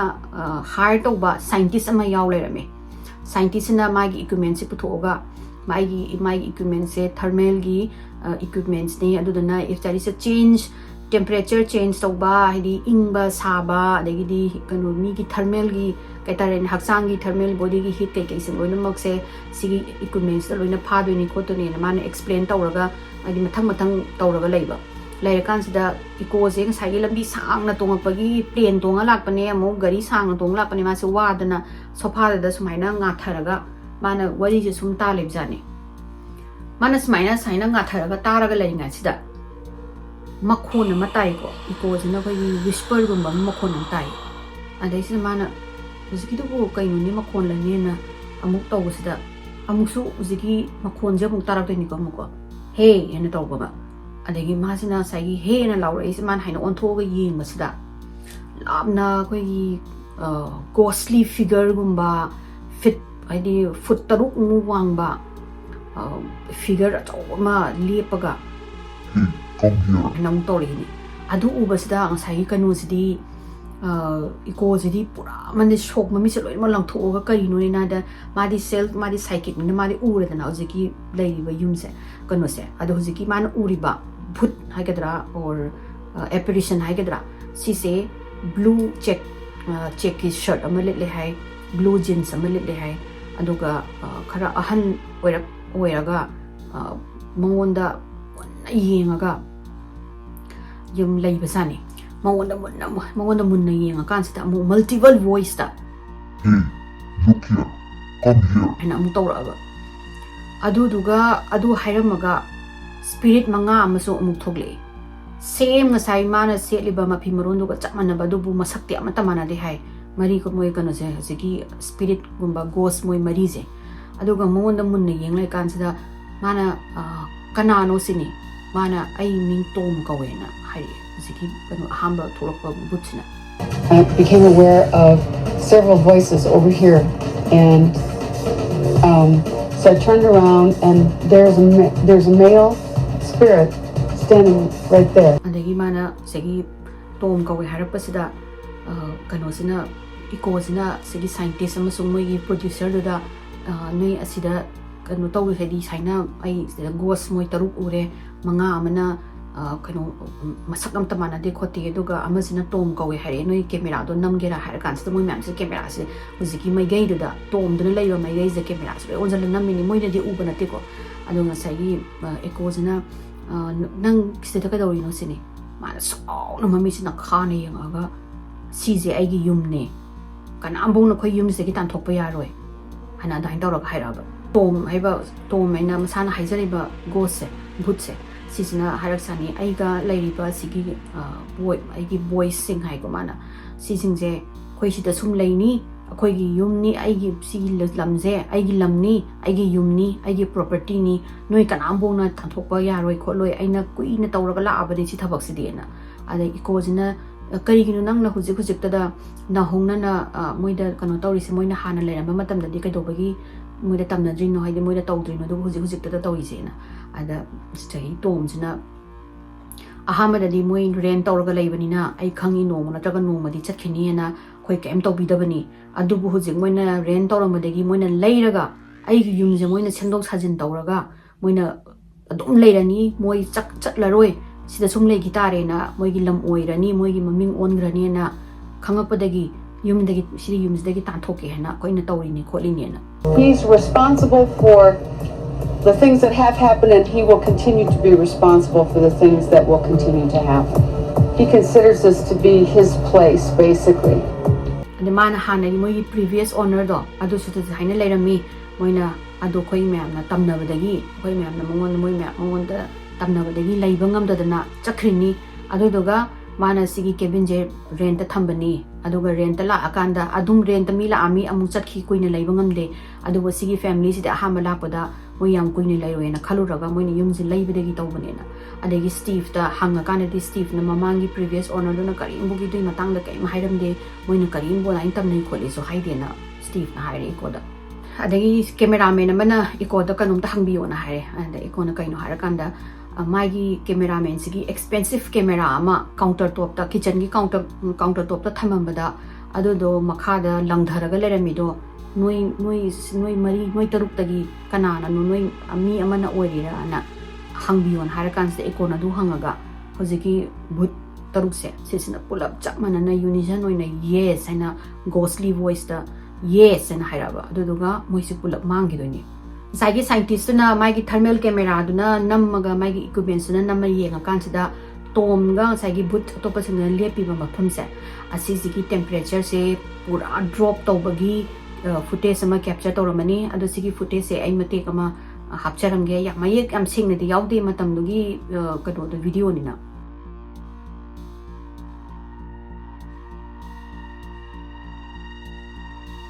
ꯅꯨꯡꯗꯥꯡꯗꯒꯤ ꯃꯣꯏꯅ investigate ꯇꯧꯔꯛꯄ ꯍꯧꯔꯛꯄꯗꯣ ꯍꯧꯖꯤꯛ ꯄꯨꯡ ꯑꯍꯤꯡꯒꯤ ꯄꯨꯡ 2 ꯇꯥꯔꯦꯀꯣ ꯄꯨꯡ 2 ꯇꯥꯔꯛꯄꯁꯤꯗ ꯈꯪꯍꯧꯗꯅ ꯃꯣꯏꯁꯦ ꯚꯤꯗꯤꯑꯣ ꯅꯝꯃꯒ ꯃꯣꯏ ꯀꯩꯅꯣ ꯂꯧꯔꯤꯉꯩꯗꯅꯤꯀꯣ ꯏꯟꯇꯔꯚ꯭ꯌꯨ ꯀꯩꯀꯩ ꯂꯧꯔꯤꯉꯩꯁꯤꯗ ꯃꯣꯏꯒꯤ ꯍꯨꯏ ꯂꯩꯕꯗꯣ ꯁ꯭ꯇꯤꯐꯀ ꯕꯦꯠꯀꯤ ꯃꯣꯏ ꯂꯤ ꯐꯦꯃꯤꯂꯤꯒꯤ ꯍꯨꯏ 2 ꯑꯃ ꯂꯩ ꯍꯨꯏ 2 ꯍꯦꯛꯇ ꯈꯣꯡꯕꯁꯤꯗ ꯂꯣꯏꯔꯗꯣꯏꯅꯦꯕ ꯈꯣꯡꯕꯗꯒꯤꯗꯤ ꯁ꯭ꯇꯤꯐ ꯑꯝꯇ ꯊꯣꯛꯑꯣ ꯍꯥꯏꯗꯤ ꯀꯦꯃꯦꯔꯥꯗ ꯉꯁꯥꯏꯒꯤ ꯁꯥꯎꯟꯗꯣ ꯄꯤꯛꯑꯞ ꯇꯧꯕ ꯇꯥꯔꯦ ꯑꯝꯇ ꯍꯨꯏꯗ ꯑꯝꯇ ꯈꯥꯝꯃꯁꯣꯅ ꯍꯥꯏꯕꯁꯦ ꯍꯨꯏꯁꯦ ꯆꯪꯉꯒ ꯁ꯭ꯇꯤꯐꯅ ꯈꯥꯝꯕꯁꯨ ꯌꯥꯔꯔꯣꯏ ꯍꯦꯛꯇ ꯃꯣꯏꯒꯤ ꯉꯁꯥꯏꯒꯤ ꯃꯄꯥꯟꯗꯩ ꯈꯣꯡꯉꯛꯄꯁꯤꯅ ꯑꯣꯟꯁꯤꯟꯗꯅ ꯏꯃꯨꯡꯁꯤꯗ ꯑꯣꯟꯁꯤꯟꯗꯅ ꯍꯦꯛꯇ ꯈꯣꯡ ꯂꯩꯔꯦ ꯑꯗꯒꯤ ꯉꯁꯥꯏꯒꯤ ꯄ꯭ꯔꯣꯗ꯭ꯌꯨꯁꯔꯁꯤꯡꯗꯨꯅ ꯑꯗꯒꯤ ꯀꯦꯃꯦꯔꯥꯃꯦꯟꯁꯤꯅ ꯑꯃꯨꯛ ꯊꯣꯛꯑꯒ ꯑꯩꯅ ꯑꯁꯤ ꯍꯨꯏꯁꯤꯗ ꯑꯆꯥꯄꯣꯠ ꯄꯤꯅꯕ ꯍꯣꯠꯅꯕ ꯊꯦꯝꯅꯕ ꯀꯥꯝ ꯗꯥꯎꯟ ꯇꯧꯅꯕ ꯍꯣꯠꯅꯕꯁꯦ ꯁꯨꯛꯌꯥ ꯌꯥꯔꯔꯣꯏꯕ ꯌꯥꯗꯕꯗꯒꯤ ꯃꯣꯏꯅ ꯁꯤꯗꯤ ꯀꯦꯃꯦꯔꯥ ꯀꯩꯅꯣꯁꯦ ꯚꯤꯗꯤꯑꯣꯁꯦ ꯃꯣꯏꯒꯤ ꯏꯟꯇꯔꯚ꯭ꯌꯨꯒꯤ ꯀꯦꯃꯦꯔꯥꯁꯦ ꯅꯝꯕ ꯀꯩꯅꯣꯁꯦ ꯚꯤꯗꯤꯑꯣꯁꯦ ꯅꯝꯕ ꯌꯥꯔꯔꯣꯏ ꯉꯥꯛꯇꯪ ꯃꯣꯏ ꯀꯨꯜ ꯗꯥꯎꯟ ꯑꯣꯏꯕꯣ ꯉꯥꯏꯁꯦꯅ ꯍꯥꯏꯔꯒ ꯉꯥꯛꯇꯪ ꯚꯤꯗꯤꯑꯣ ꯅꯝꯕ ꯂꯦꯞꯄꯒ ꯏꯀꯣ ꯕꯣꯗꯤꯅꯤꯒ ꯕꯦꯠꯀ ꯃꯕꯥꯅꯤ ꯐꯝꯃꯤꯟꯅꯔꯒ ꯂꯩꯔꯤꯉꯩꯁꯤꯗ ꯏꯀꯣ ꯀꯩꯅꯣꯁꯤꯅ ꯕꯦꯠꯁꯤꯅ ꯃꯣꯏꯒꯤ ꯉꯁꯥꯏꯒꯤ ꯁꯦꯀ꯭ꯌꯨꯔꯤꯇꯤ ꯀꯦꯃꯦꯔꯥꯗ ꯄꯤꯛꯆꯔꯁ ꯃꯌꯥꯝ ꯑꯃ ꯃꯣꯏꯅ ꯅꯝꯕ ꯈꯣꯠꯄ ꯀꯦꯞꯆꯔ ꯇꯧꯕꯗꯣ ꯑꯗꯨꯒꯤ ꯐꯣꯇꯣ ꯑꯃ ꯏꯀꯣꯗ ꯌꯦꯡꯍꯟꯕꯖꯥꯠꯅꯤ ꯐꯣꯇꯣꯁꯦ ꯌꯦꯡꯉꯤꯉꯩꯁꯤꯗ ꯏꯀꯣꯒꯤ ꯃꯃꯥꯡꯁꯤꯗ ꯈꯤꯇꯪ ꯍꯥꯏꯗꯤ ꯈꯔ ꯐꯤꯠ ꯀꯩꯅꯣꯃꯨꯛ ꯆꯠꯂꯒ 2 ꯆꯠꯂꯒ ꯍꯥꯏꯇꯥꯔꯦ ꯃꯃꯥꯡꯁꯤꯗ ꯉꯁꯥꯏꯒꯤ ꯊꯣꯛꯂꯛꯄ ꯒꯣꯁ ꯃꯣꯏ 3ꯁꯦ ꯃꯣꯏ 3ꯇꯒꯤ 3 ꯑꯃ ꯊꯣꯛꯂꯛꯇꯣꯏꯅꯦꯕ ꯊꯣꯛꯂꯛꯑꯒ ꯒꯣꯁ ꯑꯃꯁꯤꯅ ꯌꯥꯝ ꯁꯥꯎꯅ ꯍꯦꯛꯇ ꯄꯤꯁꯨꯡꯒꯁꯦ ꯁꯣꯛꯇꯣꯛꯑꯒ ꯃꯉꯣꯟꯗ ꯃꯟꯅ ꯌꯦꯡꯉ ꯂꯩꯗꯣꯏꯅꯤ ꯑꯗꯨꯒ ꯒꯣꯁ ꯑꯃꯁꯤꯅ ꯃꯣꯏ ꯃꯅꯥꯛꯁꯤꯗ ꯄꯔꯞ ꯆꯪꯉꯛꯑꯒ ꯕꯦꯠꯀ ꯏꯀꯣꯒ ꯐꯝꯃꯤꯕ ꯀꯩꯅꯣꯁꯦ ꯆꯧꯀꯤꯁꯦ ꯁꯤꯁꯦ ꯐꯥꯎꯔ ꯆꯠꯄꯗ ꯑꯅꯤꯃꯛ ꯍꯥꯏꯗꯤ ꯏꯀꯣꯅ ꯈꯪꯉꯒ ꯆꯣꯡꯕꯗ ꯕꯦꯠꯁꯨ ꯌꯥꯎꯅ ꯆꯣꯡꯉꯒ ꯃꯣꯏꯁꯦ ꯆꯤꯌꯔꯗꯒꯤ ꯇꯨꯗꯣꯏꯅꯦꯕ ꯑꯗꯨꯒ ꯏꯀꯣꯅ ꯇꯨꯔꯒ ꯂꯩꯔꯤꯉꯩꯁꯤꯗ 3ꯁꯨꯕ ꯀꯩꯅꯣꯁꯦ ꯁ꯭ꯄꯤꯔꯤꯠꯁꯦ ꯁꯤꯁꯤꯅ ꯂꯥꯛꯑꯒ ꯏꯀꯣꯁꯦ ꯃꯨꯟꯅ ꯌꯦꯡꯉꯒ ꯍꯦꯛꯇ ꯑꯩꯈꯣꯏꯒꯤ ꯆꯣꯛ ꯇꯧꯕ ꯍꯥꯏꯇꯥꯔꯦꯅꯦ ꯑꯩꯈꯣꯏꯒꯤ ꯐꯤꯖꯤꯀꯦꯜꯂꯤ ꯏꯟꯚꯤꯖꯤꯕꯜ ꯐꯣꯔꯁ ꯑꯃꯅ ꯆꯣꯛ ꯇꯧꯔꯒ ꯃꯥꯁꯦ ꯁꯣꯔ ꯍꯣꯟꯕ ꯉꯝꯃꯣꯏ ꯏꯀꯣꯁꯦ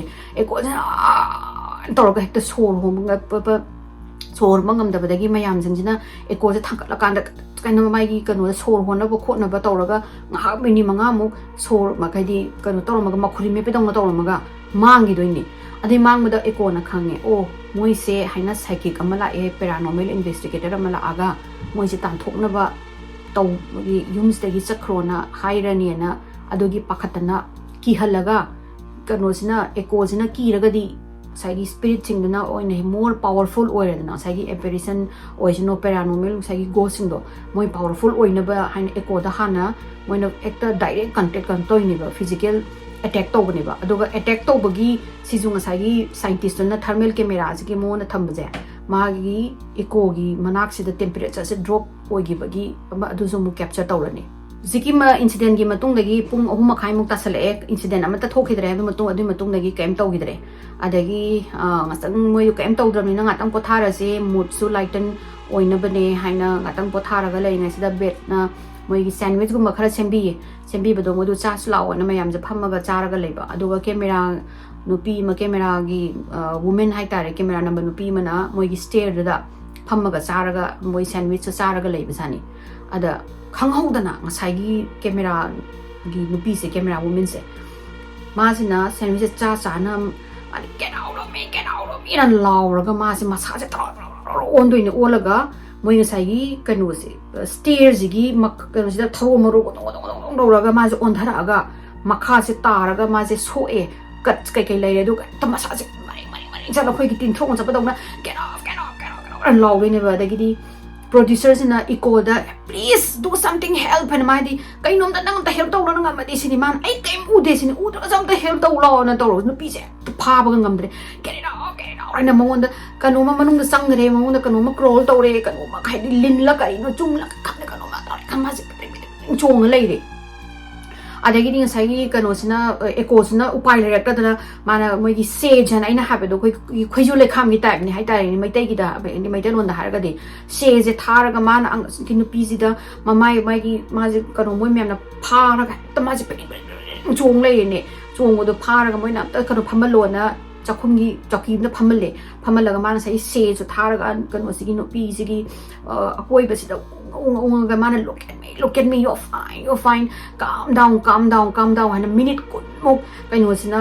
echo sina calm down there is nothing wrong and sai say sina ga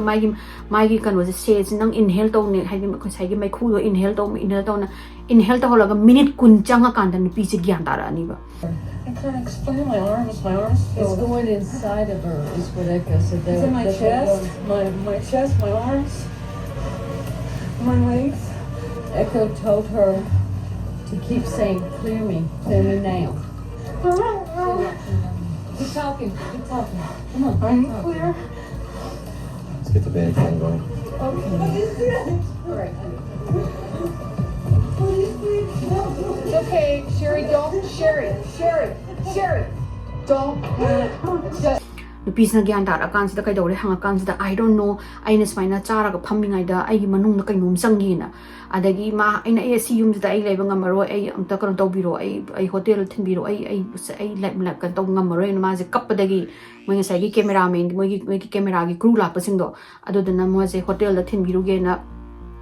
hotel da thin ba chakrani adui matung dagi amung hana body ni na segi eco body ni habado nupi do amu hana investigation do yaw gidre do ga amu hana su contact to gidre do laksu lakidre hai sagi nupi do thin ba chakhi ba ngai ba da pung mari makhai ta sale aduga moi ga sagi camera gi setup tong na bu su ngai lai ngasai moi gi thin gi ba kuru sing do hala aga na adai kuru sing do hala pa do pung mari makhai khara hela kan da hala aga moi ngasai gi mathang ka camera ga ke moi equipment setup tong do adu setup to raga mathang ka chloi sala sena oina hai se anamba activity se most of the activity se anamana bedroom da master bedroom ga angang gi room sida hena tawena adu sing do mathang adu yenga sena tawringa da Steve ki mamana ba ma numit nungdang ma present tawi ko moina sai gi investigation tawbu da moi mamana ba ma yaw sunona asina huziki lamjiki brochure ma pura lai aidi sai gi black forest gi matang da ko pa pura la pasida ma sina echo nang sigi kano sigi brochure ji da yengone asigi mafam je asi moin la yum lai se sigi property je thaina 1800 ta police sheriff amaler mi hai mana on to ba kano ni hai property ni hai aduga mai gi photo ji su moin yek pagi oni awrami amte yengone to ba sida echo sina du yeng ba swai laudoi ne ba mana ngasai mana uriba tom se aduga hujiki property sisu tom kauba nupa mana on tawi hana hairaga hujiki sheriff sigi photo da ayek pasiga land property si bangone yanamoi saiki kano sidi iko sina khange o sigi family sida torture tawriba paranormal haunting tawrise ngasai gi same moi sheriff oiramba tom do aduni haido kai gino da ngasai gi mana yek padukda masak siga sai mana uba tom gi ghost aduga masak chap manaraga adumai sai ai hado funnel gi blue gi check gi put it amalet de habado adugi su adumai na litpa mazu yawraga lairam doine pung manga tare e aduna sunlight se lak tringai da ka singjel oina mak moigina amna activity aina paranormal gi activities na wangi ngai sida ka kudingi changa bedroom kudingi changa khoga says tawra se kola jena mathang changa ga says thadok tana khotana degidi kanosina ekozina is there any spirit labra khot pra no lai se living world ni noigi panoda world hangro khot kharo do tawro hairaga mana saigi se thado la kan the last moigi master bedroom je yo basida kanosina ekozina hek changbaga moida da rocking chair ma lai kachinda bedroom jegi Sida ahan hanubi ma pamaga lay. Aday sida mana munna yengaga mana kari mi sida ahan hanubi ma pamisi bona hangbazani. Adugi yeng ngay sida adugi nupi jiki hanubi na pamiba opposite sida nga say tom dune aduga atopa may spirit mga do. Aduga lepagal mo ida yenga lay. Aduga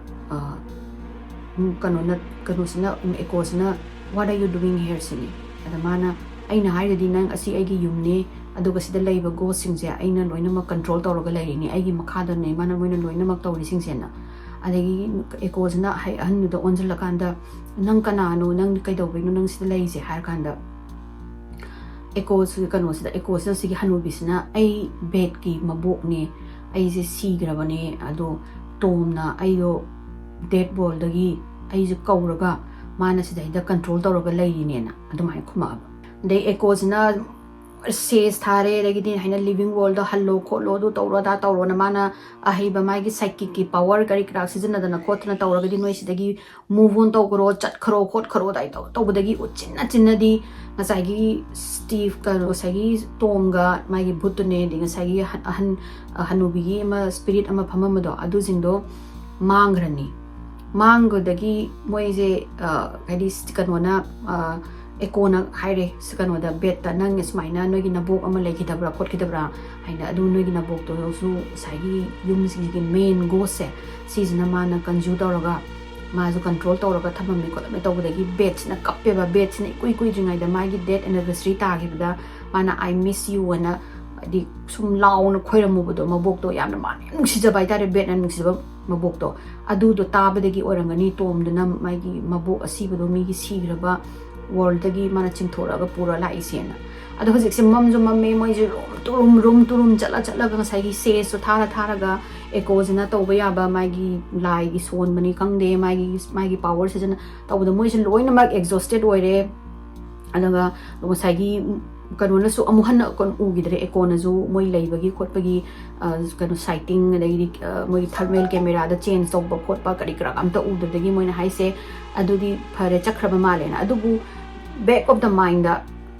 kanu sina ekosina di khandi khaliko haidias mai swayam laina yam kana fight tawdana sakhibaje thajade but hujikti aina kaimbu aina kaubada khotpada yengbada amta leitrabanina maybe moi chalambasu yai adu eragasu karigumba amuk la kanu torokadi amoina halagadi nang amuk contact to khonamu haraga moi su loina mak mai respective hotel la sat khare adegi bed ka kanu go su haidi saigi spirit sindo move on to goren harau go le moina chakraba matung da hapta ama ani di am ina shanti na moi ngai se moi je lairame adubu amuk sim haure hatak sina ekta aroi bida makon mawa ka se thokna kotana horopadagi di steve sina amuk saigi show do da amuk contact tawre do ga ngasai sighting gi show do da amtanga mateng pangbiu la o moidu saina eco body ni na tawiram ba do dui matung de hata ni di ingame aduga amu haure e khole tawre tawdegi show sina ai phare do di ai khoi crew khara kano tawgi ge thigat ki ge khot ki ge duga psychic khara mo tawraga noi da muni gi da mu tharake na adu maina amu hai anauba crew ga moi ngasai pulap lakpase tha taruk matungda laeba aduga hantakti renowned psychic amasu yaure mai maming se Peter James kawe Peter sina ngasai mai moi gi property se changak pasida mangonda khoi gi strange psychic energy gumba amna ma je chingjalle hai mas mafam je aduga mana hai je strange psychic panoma power gumba ma sigi yum sida khoi gi energy gumba ma leisini psychic energy gumba na yum ga noi gi property se leina adagi Peter sina yum je tour to basida ngasai kana bongna namdaba magi ngasai gi burning chemicals order se ma din namdoini hambali family ne number chemicals se adagi manam sin nambagi mana haina chemical manam nami khole na tormdagi Peter je chaplet khoi lepaga ma sina kani gumbam na wanga nga pek type ta tawbagi haipet tabado adumaina tawraga lei hak taramdagi sagi Peter ga James na onthora ga Steve ga bed ga da Howard haise does it mean anything to you haidi Howard ko banoi khanga yaubra or does it mean har consider Steve ka bed ka je pura shock sat khaba they were taken aback haidi how do you know Howard sineba moina more reveal to matung ina Howard se kana no khopuna na reveal to matam sida kano sina Peter sina gyan tare enga sai chemical smell se kari do bagi chemical smell na ino moi mayum sida ina Howard se Lee gi family gi friend ma ora male aduga magi machanupa ama lai mai machanupa se chemist oina thabak tawba aduga noma ma se khara kano moi gi chemist ma phamadagi kano huralaga substance huralaga kapubadagi odi chalaga mathanda sizaraga leramba sani asi je si base mado kano ni hai mayam na mathanda se kano tawraga odi tawraga mathanda sijabani khotpani na adumaina tawgi khotpani Howard to gi family friend ni aduga bed na zu yamna lu idi yamna nusiba ahanni na adumaina khume ngasai gi psychics na harai je ziki spirit amase moi munga lai ba spirit tarux dagi spirit amase ngasai Howard to gi machanupa asi base magi spirit nen hairaba mana moi gi mapa Howard to aduda pau umta pibiyo haina ma lak moi asigi kano sida lakpani living world sida lakpani mana moi gi mapa dam da haibiyo ma mathanda sijabanate ma je murder to bani kana gumana ma gi hidak mo na kapsalaga ma hatopi bani ai thanda sijabanate na ma gi mapa da haibiyo na hairi na adumaina Peter James na hairak pasida Steve sidi pura hai je no way man hai je sigi Howard ki matang sida di moi gi TV gi cruise na Peter na khangdo bo chung na te moi gi sigi mari sung lai lai na da ba thai na thokiba chahi mamang da chahi tara muki mamang na thokiba wari ni mana kamai na khangdoi no na dagi Steve se pura haidi Peter se da thajagi doine sai stories ne yumji gi reputation ga story ga je viral oirani press ta adagi Colorado gi senator mai maming je Charles Duke kawe ma ga se laktoini ko ji ki yumji da visit to bai de pura viral oira khabar daga hapamina मागी own crew बसेगी senators ना मागी own crew पूरा लागा photo ga namdoine photo ga number sida moina strange light che asigi apparition je moi photo number phangne ba adagi di senator Charles je sigi doks na ha ma je convince oire haidi Lee the haunting oi ba pot se asi je aseng bani na hairaga mana FBI da contact to doine ba haidi formal investigation to wana adubo FBI na decline to rani haidi moina federal gi kaimbo law broke to banate munoi sidi just moina paranormal na haibani sidi FBI gi thabak na te na refuse to rani moina saman nama ko hopi tribe ko ba stagi moina saman nama ngasagi producer sing adagi di moi ngasagi police sing jina ma contact to rani hopi tribe se thaina adugi area da American jing ango bujing laktrangai da red Indian jing hai tare ni moina native American jing na taramba adu moi gi tribe makhalam ne ada uziki tribe da saman jina hangbada saman jina hai je sigi property se moina haibada rainbow vortex ko ba mafam amada locate to wisini rainbow vortex ID khoi gi gateway between living and the dead haidi portal gumba ma lairaga sagi living ga dead ka samna bangamba a place where the laws of physics allow the dead to pass haidi law of physics na asiba gi kano se thawai se living data pass to hon bangamba adugumba vortex amani sini adu asija only 3 location lay in world aha adu atopa sina kano Arizona da USA da amana London England da aduga huziki Colorado gi Black Forest aise sija ani sida only known 3 location ne hai world with rainbow vortex se si rainbow vortex se lai begini Howard ki spirit tuna ngasai dead ki kanodagi asibadagi mana kano se living worlds da laaga maybe ngasai gi Steve Lee da mai mapa du da amta haibi yuma mathanda sibana te ma do murder to bani ma mai asibido investigate to biyo ko piona haibi gi lakpa ngami ba adagi bet na ngasai ma bok to miss to bagi mai gi dead anniversary da I missed you bobo ko pa hairu budagi ma bok ki thawai do ama sai gi tom du na mai gi men yum du gi mapu aseng bai tare ne adu du na conjure tawraga di nang na sanu pisna nang miss tawre nang su lao kai nang ko bangami ba adu do loina mak explain tawena adumai na hai ko Peter na Ziki yum se several psychic mayam dagi di paranormal expert mayam na laaga moisina di pasana thizala kanda moina chap manana agree tawri se black forest se see one of the few location hai planet that connects the world to the dead having a rainbow vortex to adoni aduga see one of the most haunted house in hai haunted house in hai aduga close moi gi master bedroom da laiba upu closet se sisna portal ne hai sigi through dagi dead in a living world la changapane na li gi family se sigi matung dagi di moina yum ja thadu ga jakhrani aduga moina yon bagi hapani ado si je moi owner mayam change to hai ado huji anova owner se kanano di khangde ma je anonymous oina adum lay aduga yum ji ju kanambu leite yum do khali de lay kanana lay bano khapro di kanambu khangde ado huji se mayam na hai je huji ki yum je sigi yum se cabin house se mai gi thong ke mathanda hangtokni mathanda mu kano thingjanni adagi appliance su mathanda turn off tongni turn on tongni object me mangi ni natragana losalaga thamamba kolamba with no reasons adagi di moi gi security gi alarm will go off hojiki makori am thina high fi kano lam lairabani security camera kai kra adu su adum mathanda adum kano tawba mai gi alarm da on torokpa aduga yengura kana kana amuk leramdaba adagi shadowy figures adagi disembodied voice adi masai khoi gi mi di laitana makon mathanda ngangba voice dot mi taba su tani shadowy figure su ui hai adagi red yellow ga white ki light che si si yamni toin ui hai si ma phamje aduga old lady maga adagi di angang nupi macha magi apparition ne aduga ngasai gi tom che tom sigi apparition je ui hai moina 1800 ki style da set pa mapi maronga ju se le hai ado hojik sigi mafam jing je loina mak moina security guard agi di wire fencing tawro ko laga loin thamme kai gino da sigi kano se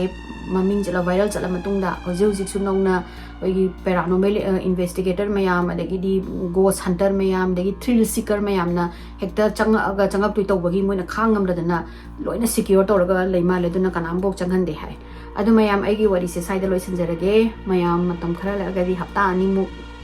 ani aina khoiramage ko ai hafta ani da yam thuna recover tawraga aigi surgery sidagi surgery se mai pakjarage aduga recover tawraga yam thuna mayam da wari pubangam bo oijarage adu aigi wari se nungaragadi like tawbiyo share tawbiyo subscribe tawbiyo mathang abu thenarasi ko